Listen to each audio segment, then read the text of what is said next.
Welcome back, everyone. Welcome back. So, who's the sad guy? I mean, I ain't sad. Well, because it doesn't affect you yet. It doesn't Are you affect gonna, me are yet. you, are you gonna get sad when it does affect you? I am. I am. I mean, you think this is fine or whatever. Yes. And what we're talking about is, because you guys are going to be watching this in the future, so who knows what the hell's happened in the next couple days before this thing actually posts out there. Hell, it's probably like everybody infected and like we're in zombie apocalypse mode when you're watching this. But you think it's stupid that Disney shut down their parks and things. I don't think it's dumb they shut down their parks. I mean, I still am of the opinion that regardless of what measures you take, this is something you're not going to be able to avoid forever. Maybe not forever. There was just a giant. So a lot of praise went out amazingly to China and South Korea today about the work that they've done to actually get in front of this pandemic and basically stop it in those countries. Right, but I mean, you're talking about a totalitarian regime versus, Sure. America. But one of the things that they're attributing it to, like one of the things is definitely the mass testing and not letting people like go home. They're not doing home quarantines because they realize that those would not be effective and those wouldn't work. People would still go out and do shit anyway. But Well, one of the China other did things, home quarantines. no, they said that China did not do home quarantines. That's The absolutely not The true. whole NPR story that I heard today was talking about they did not allow home quarantines in China. That's why they built those hospitals, is they forced everybody into those hospitals. I don't know how true. That's the NPR story that I listened to today about it. But the other thing that they attributed to was the social distancing, and there's big articles that came out on that today, and that how much that drastically drops the spread is by having people like shutting things down and not doing things. Like trust me, I'm a sad guy. I was getting in on a NCAA bracket this year for the first year in a long time, and I was going to be super excited. You just ran right by the bed that you wanted to leave. Oh, I realized it was dark yet. But they just basically canceled all sports Right. for the foreseeable future, like NFL. I don't know NFL. I don't know. The first thing I said was NFL because I love the NFL. It's not even NFL season. NHL, NBA. I don't know if I read about baseball or not, but the March Madness tournaments, the NCAA basketball tournaments, they just shut down, and then the XFL just announced that they were suspending the season indefinitely. I actually wonder if the XFL is going to come back. Right. They might not be. They were doing okay at the beginning, but then it kind of started to go downhill again. So I don't know if they'll I mean, come back. so how long is this supposed to last? I don't know. I think it's lasting until they feel that the numbers are stabilizing, like they have in China and South Korea. But those Which they numbers have have only not. stabilized there because people are still in quarantine. But they have not stabilized in other countries such as Italy, the United States. Well, that's because they're in the early stages of the infection, just like China was before they locked everyone away. Sure. South Korea. What did South Korea end up with total number wise? I don't know. I didn't remember. The But I mean, difference America, is we jumped up through. We jumped up like 300 people today. We Right. only have 1,300. That's we only have jumped 1,300 confirmed because we're not doing yes, testing. but confirmed, we jumped up 300. We almost a third increase. I today. guarantee you that 1,300 number is more like 13,000. I don't deny that that's the case. I think, though, there is a danger and a fear because they still don't quite know how to combat this thing effectively. They need to stop it from spreading as much as possible. Excuse me. And to do that, they're realizing that they have to stop mass gatherings of people, which would be stop places like Disney, stop things like sports. I think my hospital is, and I had a long talk with my emergency preparedness person today about it, and it was funny. He didn't like directly come out and just say he agreed with me, but he was talking about how there's rash jumps to conclusions at the beginning and that things are still being re-examined to determine in this fluid situation, almost making it sound like he was agreeing with my statements and hoping that things were going to change. But they basically jumped on the bandwagon more or less of saying that we are a hospital system, therefore we are staying functional. We are not having people teleworking. In fact, we want people there supporting the frontline clinicians on site as much as possible. That seems and silly. I think that's crazy. Yeah. Seems crazy. Granted, this is all third party discuss. There's not been messaging directly about that, but I'm hearing it from somebody who was at a meeting where it was said from the leadership. So who knows? It might be being misconstrued. So it's very possible that that's not actually what's happening. But the concept of that just makes no sense to me. Yeah, no, I don't understand what's to be gained. I mean, it's almost like a morale-based thing or something. You're not sending your direct line people home because they still have people they have to take care of. Yeah, I get that. That's the nature of being a nurse. I understand that there's people that have to be there to do support and things like that. I can even understand if you said that I, in my position as the director of a department that could like be in charge of, something that I would be required to be there. But why my team?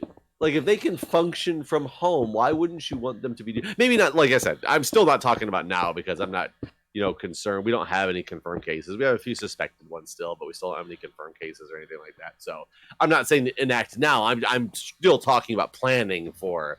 So how many testing supplies does your hospital have? I have absolutely no idea. I know that to test, we send them out because I was just called after work today and asked to build a report. I'm the reports guy who can get reports on the fly for people as they need them.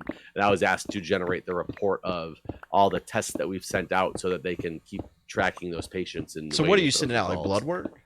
We're sending out a blood worker, and I think it says I ran the order just to see what it was when I was making the report, so I could make sure I had it on a test patient. I put the order in and made sure the report was pulling it appropriately. And I think it said a source nasal, so I'm assuming it's some type of nasal or sputum, nasal swab or a sputum culture of some type. But I don't know enough about it. But it goes out to, I think it's LabCorp. Oh, really? LabCorp or Quest, those are the two big outside testing companies. I just don't remember which one they said that this one goes through. But one of them has the test and one of them doesn't. We're apparently supposed to be getting machines on site that can do the testing, but we don't have them yet. I think that all this testing and stuff is so new. I think it's really funny that people are baffled that I can't believe that they delayed so much in getting the testing. To an extent, sure, you're not mass testing in cases where you should be. They created a test for something they knew nothing about in fucking record time. Sure. But I mean, I was reading today that there was a meeting with Trump in January about this. And they just didn't take it seriously at all. They were told then, this is a possibility. This is a thing that might be developing. Maybe you should care. Yeah, but there's random. How many of those things happen on a regular basis as well? I mean, how many things? Yeah, how many things is somebody in the position of the president of the United States or somebody in that area, how often are they told something this is something you got to watch out for, and absolutely nothing comes from it? So when the one time it does happen and something comes from it and you didn't act, they're like, see, told you. But it's yeah, but this is 1% of the time something's happened. So you got, because I don't know the answer to that. So I'm not I'm not going to sit there and defend Trump for the sake of defending Trump. But I potentially can defend him not doing anything about it at that point. I do recall when the first time I heard or read a news article about this new mystery virus in these cases that were popping up in China. It was with I think it was the third or fourth person they were said was infected with this new mystery virus. And I was like, man, this is almost like the beginnings of one of those, stories or those movies that you read about. And then I kind of ignored it and moved down with it. But I remember thinking that the first article I read on it, it's man, new mystery virus in China. This is crazy. And then all of a sudden it was wow, it's happening. And granted, we're lucky. I almost bet that we're lucky with the fact that it's similar to the flu. I'm not saying it's, the same or anything like that. But hell, it could have been something terrible. New strain of Ebola or something. Yeah, new strain of Ebola, the plague, Mm. Something like smallpox strain 2, like that would be right. Yeah. Yeah. There's definitely worse possibilities. Granted, we still don't actually know what the final say is on this whole thing. And like I don't know, like those people when they got Ebola, when Ebola was being the big problem a couple of years ago, and those few Americans that got it, like they're like immune to it now, right? I don't know. They use that one dude's blood as like making the antibodies for the first guy who like ended up like self-curing essentially. They used his blood to help make the antibodies for those other two like hospital workers that had got it from the patient that they were with. Is this one more like the flu where it's have they come out and said is this like something they every year or is it like I've got it, it's over, oh now I'm immune from we don't know coronavirus forever. We don't know. I feel like it's probably not that case because that's not the case with SARS, which is another coronavirus. So I feel like that's something you can catch more than once. Yeah. So is this going to be like something we get a handle on it now, and then nobody does it next year in COVID season? We have the exact same problem. Well, see, that's kind of what my point is. Like, I guess the difference or the situation here can be that right, the difference between like this and the flu, and I talked about this today on the podcast. If you guys want to join the podcast, patreon.com/Mindcrack. Anyways, one thing I talked about on the podcast today was cheap plug. Yeah, right. The difference is preparedness. So like with the flu, people are taking vaccines and stuff like that. So you have like the tribal immunity sort of thing. It's not tribal. What's it called? Herd immunity. Yeah, herd immunity. With this, we don't have that. So I think that's what the whole goal here is, to stall until we do, right? I mean, I don't know. And for those who are listening and don't know what immunity is, it's her concept of like so many people getting vaccinated to something that even the people who you're almost protect non-vaccinated people can be protected by the mass numbers that are vaccinated like around you. Right. Though it doesn't work when everybody becomes an anti-vaxxer, and more and more people herd immunity. Yeah, the more and more people that becomes a straight up anti-vaxxers, it basically destroys the concept of the herd immunity because you don't have.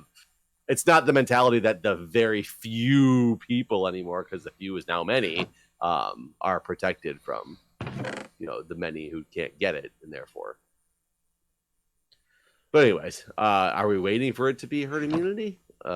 Is that? I mean, I feel like that's what we're doing. That's why I'm saying, like, well, we can't do it if there's no vaccine for it yet. Though. Well, and exactly, and like, even if there's a vaccine by the end of the year, that'll be the quickest of vaccines ever been developed in human history. So, like, if you're waiting that long, it'll be perfect though.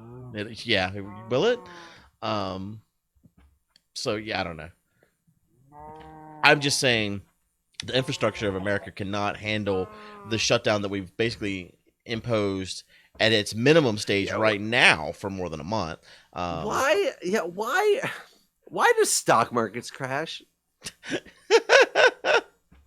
I almost just don't understand. Like, the whole world is in the same problem. So is somebody just going, holy shit, sell? And that like causes a spit. Like, why do the stocks just tumble? Well, I mean, all of the stocks are based on your perception of things, right? It's basically magic. Okay, true. I mean, really, it is it's how people perceive the economy that affects the stock market. It's not really based on anything other than a lot of gut, right? I mean, like you can look at all of these statistics and probability of based on these things that have happened, how it's going to affect the ability for the economy to function as it currently does, and so that's why people sell their stocks, because they're like, well, this shit's not going to go up at the way things are happening, so I might as well get rid of it now while it's high. And then more people do that, the more it's like a self-feeding thing. You know what I mean? Like, but like you said, magically, it's based on nothing. Yeah, I mean, it's based on the perception. It's not completely based on nothing, but so COVID comes around, and all of a sudden, everybody then is determined that all stocks are worthless, so they start selling like when it's high. Like, that's where I can't wrap around why did it start a massive panic sell-off. I mean, I'm not a stock person, so I don't. I'm not either. But I feel like this one is kind of easy to see, like, and easy to understand, like just like the global economy has been greatly affected just by like the shutting down of factories and stuff like that in China. So like that alone changes like the way things are made, like the cost of things and that sort of thing, which directly affects the economy, which directly affects the stock market. Right? Yeah, sure. But are the stocks basically saying what the company's worth? To some degree. I've never quite understood that portion of it, because you have companies like Amazon where their shares are super high, but then you have other companies like Delta and stuff that is responsible for so much of our travel, and their shares are, you know, under $100. So it's but how many more shares do they have? What do you mean? Like how many more available? Yeah. If you have a company that has 100 shares, they're probably going to be, you know, a lot higher dollar value to get the market cap of the company or the value of the company, right? Right. So the difference between one stock being worth $100 and one being worth, you know, $20, I think is a different answer than. I just don't understand what caused the sell-off. Like, it just, I get it. I expected the sell-off, but I don't logically know why. I mean, I don't think I can give a better answer than my current guess of it's magic. Okay, I do understand the concept of magic. I don't know when it's going to recover. I feel like I don't think anything's going to be stable for some time, honestly. I mean, when you say sometime, though, are you talking? I'm talking about like for the rest of this year. Okay, but you're not talking the 10-year. I don't think so. I mean, I guess it depends on how we move forward past this, and there's a lot of unknowns still too, right?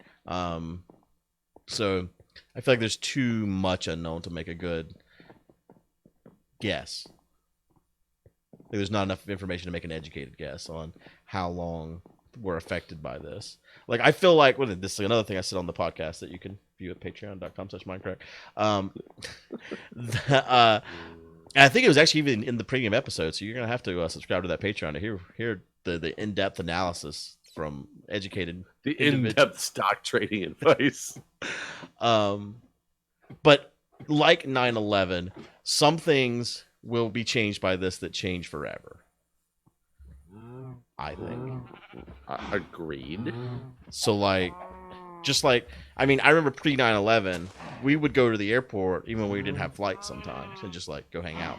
I'm in the bed. Oh yeah, and you could like walk through security. Yeah, you just go through security, and it's like a mall. It was just like going to the mall basically, and you could watch planes take off and stuff like that, and it was cool. I imagine having access to like the Delta Lounge would have been fucking fantastic like that back then. Go hang out. It's like a bar that you can go to with free drinks. I wonder if lounges were like cheaper. They might have checked your ticket though. Yeah, I don't know. I don't know. Yeah, I don't know either. I mean, I plenty of times I've landed now, like my trip is over basically, but I still go to the Delta Lounge and get a few drinks. Do they let you do that? Absolutely. Because I heard that was one of the things that changed recently. Really? Yeah, that you had to have a departing ticket from that airport, and I think it was specifically to combat that exact thing and stopping going to the lounge. But I do remember when you came out to visit me, you straight up said like you went and got lunch at the lounge before you like headed over to the house. Yeah. I mean, I feel like that's part of it, right? Like I know when I go to London, I go to the lounge, I take a shower and stuff, and that's actually something they expect you to do. Maybe international is different. I don't know though. It was something I had read because they were talking about a lot of lounges losing like their value for many people. It was not specifically about Delta Lounge though, so I don't know. Maybe Delta has different. Yeah, I hope so. I mean, because I don't feel like I am abusing this system. I feel like I'm just, I don't know. I mean, I feel like you should be able to use it on both ends of your flight because like, Or especially like whenever like I've gone to somewhere where we're all kind of meeting in a location, and like my flight might be like 6 hours different from the next person. Like I don't mind hanging out in the Delta Lounge for 6 hours and like doing some work on my laptop and drinking a bunch of drinks and having a buffet, that sort of thing. But like I don't want to sit in the fucking airport for 6 hours waiting on someone. So I'd be pretty disappointed if they changed it where it's only departing flights that get access. Yeah, no, I mean, this is totally a first world problem, but yeah, very much so, very much so. I mean, what's coronavirus going to do to your lounges? Dude, you should see how. Have you been looking at flights? My daughter's flight to Orlando, I looked a minute ago to see how much it cost, because like whenever I booked it, it was $160. It's $48 now. Nice. Did you cancel and rebook? No, I didn't buy travel insurance, so I can't cancel the flight. Oh, gotcha. Yeah. So what's a first class ticket? It was $190, I think is what it said. I'm in the bed, by the way. Oh, I'm in not a bed. I'm Yeah, in a toilet. How are you in the toilet? You clean it up? Yeah, I'm trying to clean it up. So I'm not near a bed, I don't think. Is there one? Oh, is there one? There's one up top, isn't there? Mm-hmm. Hold on, let me go over there. Dilly-dally, do other things first for a while. Yeah, well, I do know it's interesting because with my priority pass, I get some the priority pass lounges and all, and it specifically says for them that you're not supposed to do it. I've never tried though. You have to show like your ticket when you go in and everything, and but there are some of the interesting priority pass things that they do. Oh, there's no bed up here anymore. Oh, well, shit. I guess I get it. I don't have to sleep. The sun's rising. Oh, okay. I sat in bed the entire night. I said it a couple times, but I was like mid-sentence when I said it, so I think it like you didn't hear me. But there's some of the restaurants that you can go to that give you like $28 off your bill, right? Including alcohol, which is nice because there's like not enough lounges and stuff in certain places, and those don't ever ask for anything to do with your ticket. So literally, if I landed back at the DC airport and it was in one of the terminals that had one of those restaurants, I could just grab $28 worth of free lunch before I went home. I mean, I feel like you should, like, because you're not going to get your value from these things unless you do it like that. The problem is you've gone to the DC airport before. You've probably only been in the Delta hub, though. There's A, B, and C terminals. So, and you can connect between A and part of the B terminal, but it's a very long walk. But the B and the C terminals are split into like B, there's like gates 1 through 4, and then gates like 5 through 8, and then gates 11 through 14 or something like that. And 2 of them are connected with a walkway, and 2 of them are like completely separate. So unless you happen to be in one of the terminals that has one of these restaurants in it, you can't get there. I do know I did not like the DC airport last time I was there. I'm trying to think where Delta's at. Is it probably the Charlie Hub? I'm not really sure. I remember going into the place and having to go right. Does that help? Yep. Well, there was like multiple terminals, and the one I had to go to was to the right after I went through security.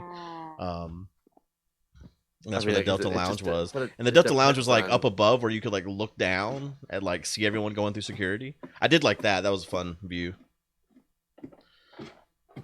Yeah, and I've never been to the Delta Lounge it's tiny. It's one of the smallest ones I've ever seen.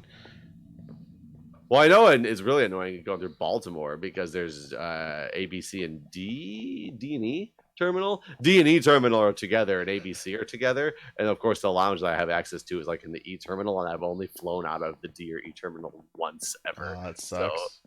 But the lounge is kind of crappy. It's a really small room. It's probably smaller than this Delta Lounge you're speaking of. It's just a small room that has like snacks out. There wasn't even like drinks. Oh, that's awful. That's too bad. So, I wonder if this Infinity Portal still goes somewhere. I'm sure it goes somewhere. Just who knows where? Because that season of Hermitcraft is ended. Well then. Well, with that mystery on your minds, we should probably end this episode here. All right, everybody. We will see you next time. Bye, everybody.